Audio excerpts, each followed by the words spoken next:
សេចក្តីជូនដំណឹងរបស់ក្រសួងធនធានទឹកនិងអូតូនិយមស្តីពីស្ថានភាពធាតុអាកាសនៅព្រះរាជាណាចក្រកម្ពុជាសម្រាប់ថ្ងៃទី22ខែធ្នូឆ្នាំ2025មានដូចតទៅសម្ពាធទាបដែលកើតនៅសមុទ្រចិនខាងត្បូងមានឥទ្ធិពលខ្លាំងលើរបបខ្យល់មូសុងអេសានដែលបក់លើអាងទន្លេមេគង្គសមុទ្រកម្ពុជាសមុទ្រអានដាមែននិងលើព្រះរាជាណាចក្រកម្ពុជាស្ថានភាពបែបនេះនឹងធ្វើឲ្យចាប់ពីថ្ងៃទី22ដល់ថ្ងៃទី24ខែធ្នូឆ្នាំ2025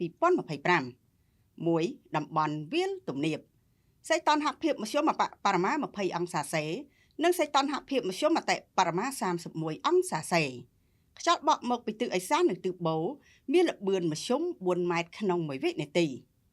ខេត្តបន្ទាយមានជ័យបាត់ដំបងពោធិ៍សាត់និងសៀមរាបអាចមានភ្លៀងធ្លាក់និងខ្យល់កន្ត្រាក់គ្របដណ្ដប់លើផ្ទៃដី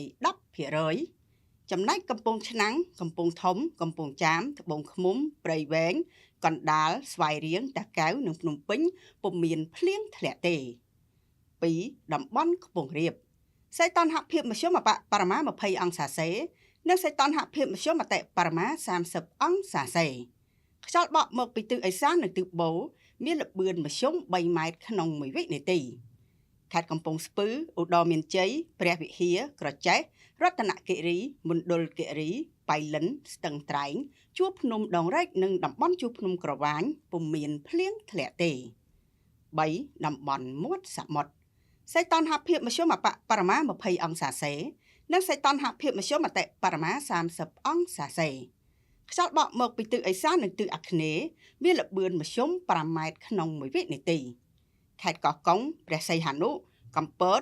កែបនិងជួរភ្នំបូកគោពុំមានភ្លៀងធ្លាក់ទេរលកសមុទ្រមានកម្ពស់មធ្យមបរិមា 0.50 ម៉ែត្រនិងកម្ពស់មធ្យមបរិមា1ម៉ែត្រអាស្រ័យដូចបានជម្រាបជូនខាងលើសូមសាធារណជនទទួលជ្រាបជាព័ត៌មានសូមអរគុណ